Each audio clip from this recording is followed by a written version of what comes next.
ফুলের গন্ধ, সাদা মেঘের শাড়ি আর কাশের বন, ঢাকের বাজনা জানান দিচ্ছে মায়ের আগমন।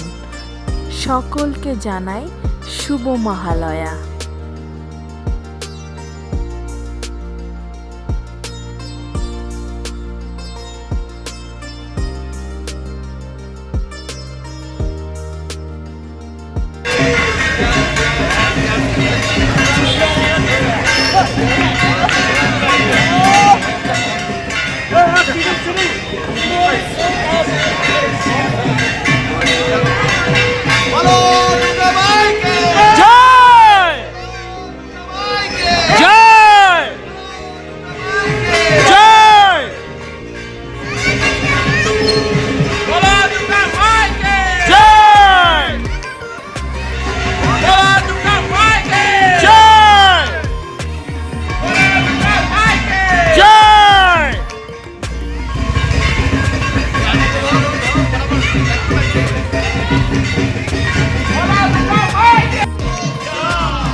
সকালবেলা প্রভাত ফেরি থেকে ফিরে খুবই ভালো লাগলো।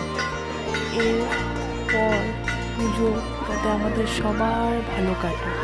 আপনাদের কেমন প্রভাত ফেরি কাটেছে অবশ্যই কমেন্ট করে জানাবেন। নমস্কার, শুভ মহালয়া।